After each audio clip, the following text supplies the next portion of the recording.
नमस्कार। आकाशवाणी श्री विजयपुरम से प्रस्तुत है प्रादेशिक समाचार।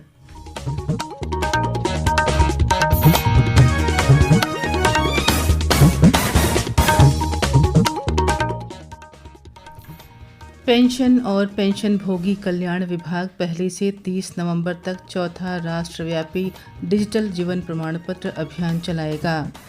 चालू वित्त वर्ष में शुद्ध प्रत्यक्ष कर संग्रह में 6.33% की वृद्धि हुई है।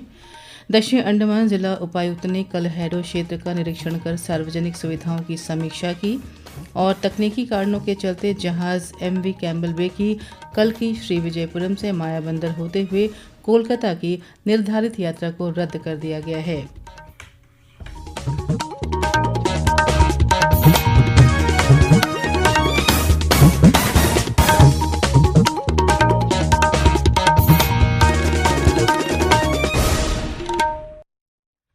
सुबह के समाचारों के साथ मैं पूजा सिंह।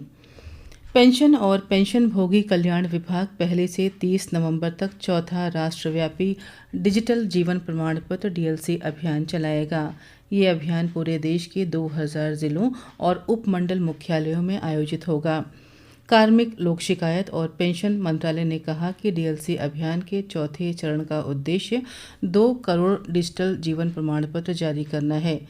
इसमें चेहरा पहचान तकनीक पर विशेष ध्यान दिया जाएगा। ये अभियान पेंशन वितरण बैंक और इलेक्ट्रॉनिक्स तथा सूचना प्रौद्योगिकी मंत्रालय के सहयोग से चलाया जाएगा। चालू वित्त वर्ष में शुद्ध प्रत्यक्ष कर संग्रह में 6.33% की वृद्धि हुई है और ये बढ़कर 11.89 लाख करोड़ रुपए से अधिक हो गया है। आयकर विभाग ने बताया कि इस वर्ष 1 अप्रैल से 12 अक्टूबर तक शुद्ध कॉरपोरेट कर संग्रह लगभग 5.02 लाख करोड़ रुपए रहा।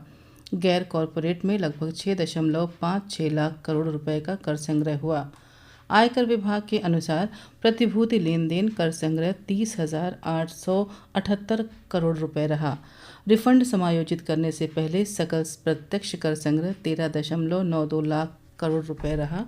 इसमें पिछले वर्ष की तुलना में 2.36% की वृद्धि दर्ज की गई है। हालांकि रिफंड जारी करने में 16% की कमी आई है और ये 2.03 लाख करोड़ रुपए हो गया है। प्रधानमंत्री नरेंद्र मोदी द्वारा घोषित और पिछले महीने की 22 तारीख से शुरू हुआ वस्तु और सेवा कर GST बचत उत्सव से पूरे देश को लाभ हो रहा है।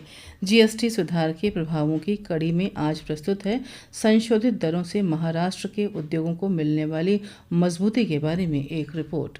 नए GST सुधारों से महाराष्ट्र के किसानों, कारीगरों और उद्योगों को बड़ी राहत मिली है। राज्य के प्रसंस्कृत चीनी पर अब 12% के बजाय 5% GST लग रहा है, जिससे 50 लाख से अधिक गन्ना किसानों को सीधा लाभ हुआ है। साथ ही GST में इस बदलाव से प्रसंस्कृत और संरक्षित मछली पर कर की दर 12% से घटकर 5% होने से कोंकण के 2 लाख से अधिक मछुआरों और तटस्थ श्रमिकों को मदद मिली है तथा प्रसंस्कृत खाद्य पदार्थों पर कर में कमी से किसानों को लाभ हुआ है और बागवानी को भी बढ़ावा मिला है। इसके अलावा नए GST सुधारों के अनुसार 2,500 रुपए प्रति जोड़ी तक की कोल्हापुरी चप्पलों पर अब 5% GST लग रहा है, जिससे यह घरेलू और वैश्विक बाजारों में अधिक प्रतिस्पर्धी हो गई है। वहीं वर्ली पेंटिंग और पैटर्निंग साड़ियों पर अब 5% कर लग रहा है, जिससे पारंपरिक कलाओं का संरक्षण होगा और कारीगरों की आजीविका सुरक्षित होगी।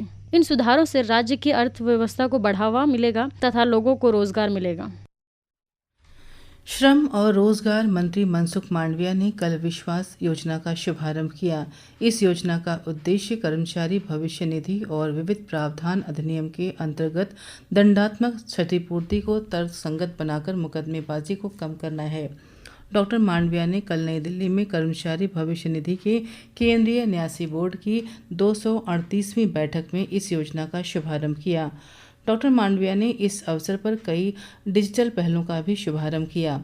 इसमें पुनर्गठित रिटर्न फाइलिंग मॉड्यूल, उपयोगकर्ता प्रबंधन मॉड्यूल और कुशल वार्षिक प्रीमियम प्रबंधन के लिए उन्नत ई-ऑफिस तथा स्पैरो प्रणाली शामिल है। बैठक में बोर्ड ने आंशिक निकासी के लिए सरल और उदार मानदंडों को स्वीकृति दी। इसका उद्देश्य सदस्यों की सुविधा और सेवानिवृत्ति सुरक्षा को बढ़ाना है। प्रादेशिक समाचार आप आकाशवाणी श्री विजयपुरम से सुन रहे हैं। समाचारों में आगे प्रमुख है दक्षिण अंडमान जिला उपायुक्त का दौरा और जहाज यात्रा रद्द। आकाशवाणी श्री विजयपुरम से प्रसारित होने वाला ये प्रादेशिक समाचार बुलेटिन आप मीडियम वेव के साथ साथ FM 100.9 मेगाहर्ट्ज पर भी सुन रहे हैं। ये समाचार मोबाइल फ़ोन और वाहनों के FM रेडियो पर भी उपलब्ध है। प्रादेशिक समाचार में आपका फिर स्वागत है। दक्षिण अंडमान जिला उपायुक्त ने कल हैडो में वार्ड नंबर 1 और वार्ड नंबर 2 का व्यापक निरीक्षण किया।